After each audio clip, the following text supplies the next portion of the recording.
Subscribe now and press the bell icon. Never miss an update.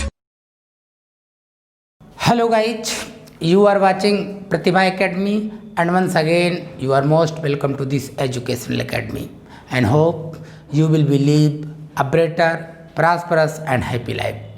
आज का motivational quotation ताकि आप fresh, refresh, recharge, active और changeful रहें.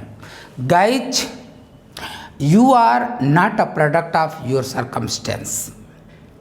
You are not a product of your circumstances, but a product of your decision. Once again, you are not a product of your circumstance, but a product of your decision. Guys, आज हम पढ़ेंगे रसायन विज्ञान. रसायन विज्ञान के मूल concept में जो आपका कन्फ्यूजन है आज दूर होगा. इसलिए देरी न करते हुए आइए हम कक्षा को स्टार्ट करते हैं. रसायन विज्ञान, जिसे अंग्रेजी में केमिस्ट्री कहते हैं.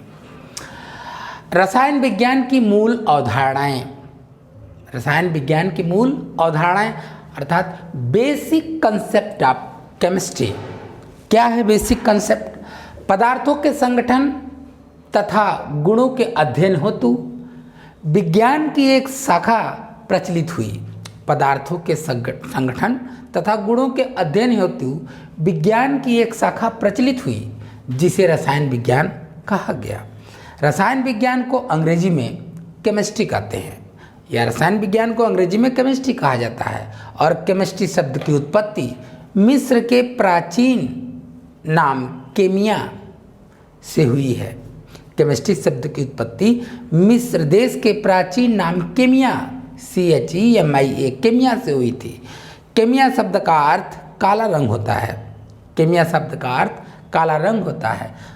मिस्र देश की मिट्टी का रंग काला होने के कारण उसका प्राचीन नाम केमिया था और इसी केमिया से केमिस्ट्री की उत्पत्ति हुई. रसायन विज्ञान को एक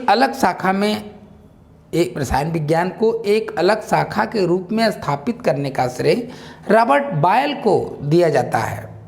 रसायन विज्ञान को एक अलग शाखा के रूप में स्थापित करने का श्रेय रॉबर्ट बायल को दिया जाता है.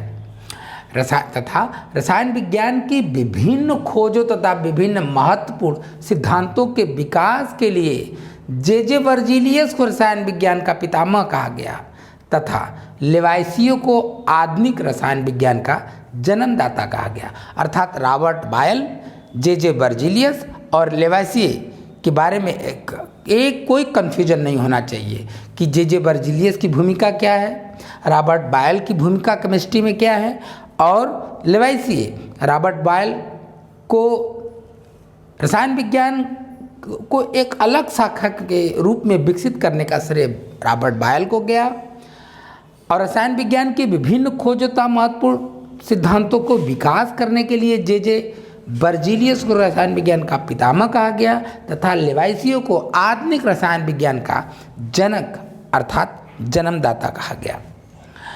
रसायन विज्ञान की परिभाषा देखते हैं. आप रसायन विज्ञान कैसे आया?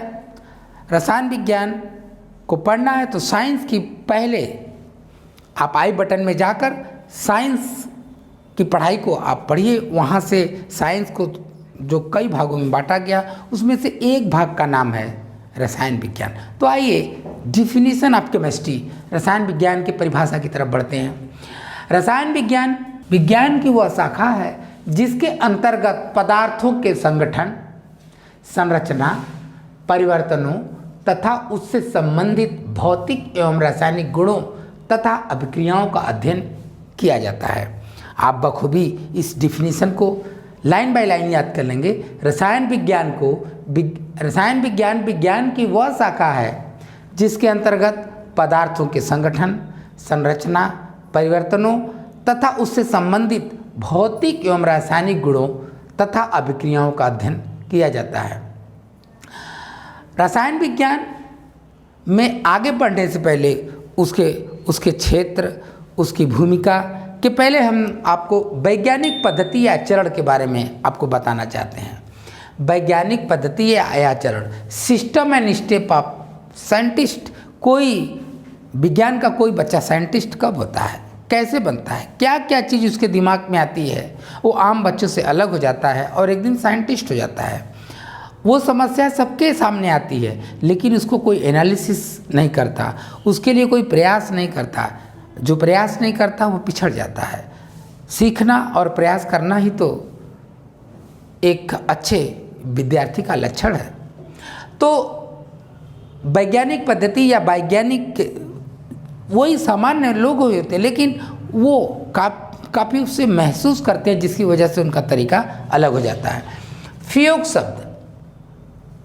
शब्द जिसे PHEOC कहते हैं, इसमें P for problem, H for hypothesis, E for experiment, O for observation, C for conclusion.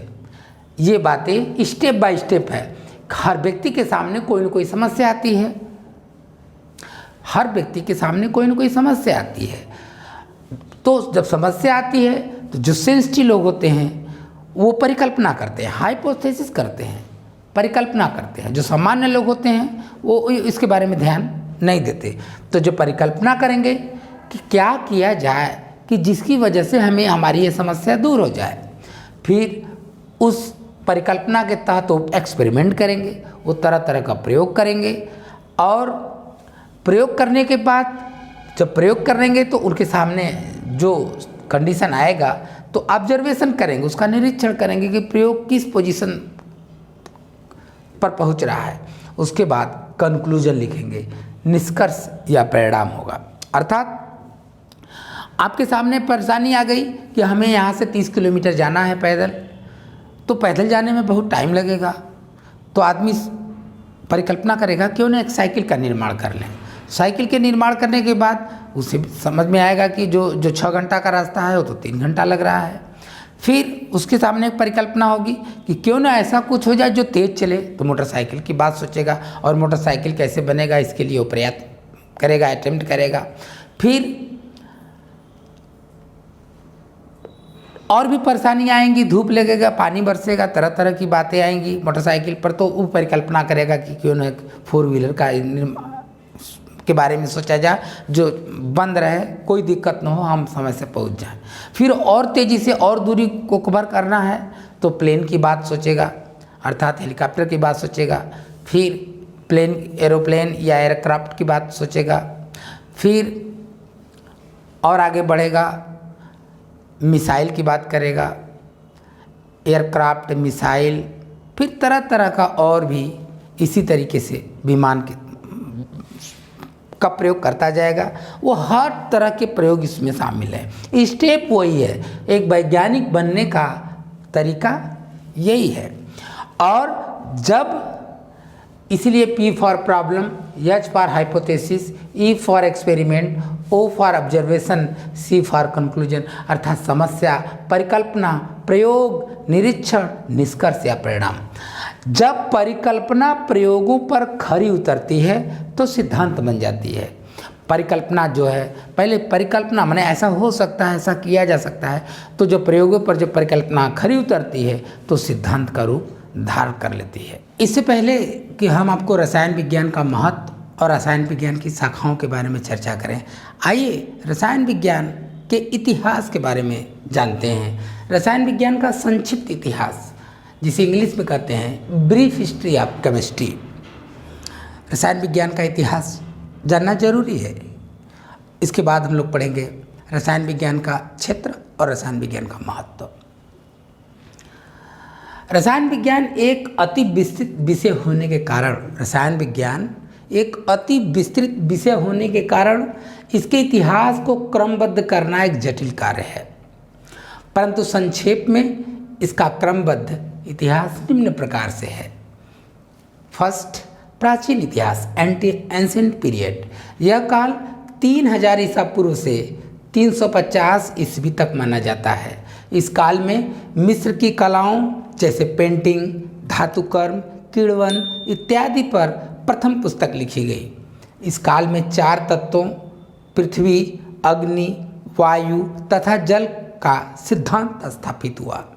इसी काल में 4 तत्व पृथ्वी, अग्नि, वायु तथा जल का सिद्धांत स्थापित हुआ। सेकंड नंबर पे मिस्र कहलाता है, जिसे इजिप्टियन पीरियड कहते हैं। इजिप्टियन पीरियड मिस्र देश से इसमें ज़्यादा भूमिका थी। यह काल 350 ईस्वी से 1500 ईस्वी तक माना जाता है। यह काल 350 ईस्वी से 1500 ईस्वी तक माना जाता है।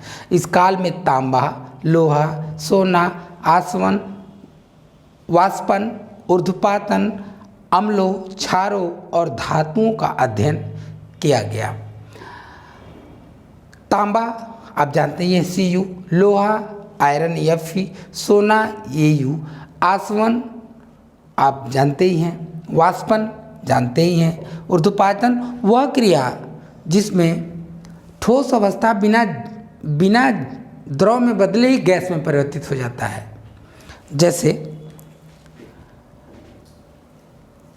नौसागर या जैसे कपूर, ये सब ऊर्ध्वपातन क्रिया की तरह काम करते हैं। औषधि, थर्ड नंबर औषधि काल, जिसे ड्रग्स पीरियड कहते हैं। यह काल 1500 ईसा पूर्व से 1650 ईस्वी तक माना जाता है। 1500 यह काल 1500 ईसा पूर्व से 1650 ईसा पूर्व तक माना जाता है। इसमें मुख्यतः चिकित्सा रसायन का अध्ययन किया गया। इसमें पैरासेल्सस का उद्देश्य किसी ऐसी औषधि का आविष्कार करने का था जिससे मनुष्य के सभी रोग ठीक हो जाए। पैरासेल्सस जो एक साइंटिस्ट थे, उनका उद्देश्य था कि एक ऐसी औषधि का निर्माण किया जाए जिससे मनुष्य के सभी रोग ठीक हो जाए और मनुष्य हमेशा के लिए अमर हो जाए। ऐसी औषधि को अमृत कहा गया। परंतु उसके असफल रहने पर अनेक औषधियों के प्रयोग किए गए। अर्थात मनुष्य को अमर रहने के लिए प्रथम प्रयास 1500 ईस्वी से 1650 ईस्वी के बीच पैरासेल्सस नामक साइंटिस्ट ने किया कि ताकि इस औषधि को खाने के बाद मनुष्य हमेशा के लिए अमर हो जाए, उसकी मृत्यु ना हो। उसी समय एक असफल प्रयास किया गया। ये प्रयास तो असफल रहा, लेकिन इसी प्रयास ने बहुत सारे औषधियों को जन्म दे दिया। नंबर 4 फ्लोजिस्टन काल, जिसे अंग्रेजी में भी फ्लोजिस्टियन पीरियड कहते हैं। ये एक साइंटिस्ट था।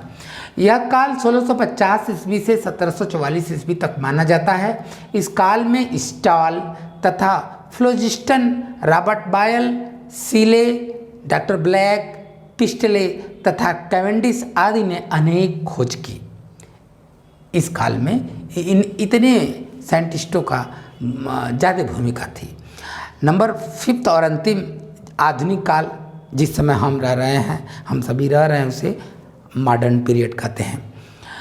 यह काल 1744 ईस्वी के बाद का काल माना जाता है। इसमें लेवाइसिए, जिसे आधुनिक रसायन का जनक भी कहा जाता है, जाल्टन, आवागाद्रो, होलर, मैडम क्यूरी, सोडी फजान और पेरी क्यूरी, इनके मैडम क्यूरी के पति का नाम था पेरी क्यूरी, इन लोगों ने अनेक खोजें की। रसायन विज्ञान की शाखाएं, ब्रांचेज ऑफ केमिस्ट्री, ये लगभग 8 ब्रांच केमिस्ट्री के हैं। यानी कि केमिस्ट्री को 8 शाखाओं में 8 ब्रांचेज में बांटा गया है। नंबर 1 अकार्बनिक रसायन, जिसे इंग्लिश में इनऑर्गेनिक केमिस्ट्री कहते हैं। कार्बनिक रसायन, जिसे ऑर्गेनिक केमिस्ट्री कहते हैं। फिजिकल रसायन, भौतिक रसायन, जिसे फिजिकल केमिस्ट्री कहते हैं। वैश्लेषिक रसायन, जिसे एनालिटिकल केमिस्ट्री कहते हैं। औद्योगिक रसायन, जिसे इंडस्ट्रियल केमिस्ट्री कहते हैं। जैव रसायन, जिसे बायो केमिस्ट्री कहते हैं। कृषि रसायन, जिसे एग्रीकल्चर केमिस्ट्री कहते हैं। और नाभिकीय रसायन, जिसमें न्यूक्लियर केमिस्ट्री कहते हैं। अकार्बनिक रसायन अर्थात जितने तत्व हैं उसमें कार्बन को निकाल दें तो जो सारे तत्व बचते हैं उन्हें अकार्बनिक कहते हैं, यानी कार्बन उसमें छोड़कर, अदर देन कार्बन। तो अकार्बनिक रसायन में वो सभी तत्व के गुणधर्म इत्यादि के बारे में विधिवत अध्ययन किया जाता है कार्बन को छोड़कर। और कार्बनिक रसायन में, ऑर्गेनिक केमिस्ट्री में केवल कार्बन और उससे रिलेटेड धातुओं का अध्ययन या तत्वों का अध्ययन किया जाता है। उससे जुड़े हुए जैसे यूरिया हुआ, प्रोटीन हुआ, वसा हुआ, हार्मोन्स हुआ, कार्बन से जुड़े हुए सारे तत्व। अब तक लगभग 10 लाख तत्वों कार्बन के यौगिकों की खोज हो चुकी है। अर्थात कार्बन का तत्व का क्षेत्र बड़ा व्यापक है।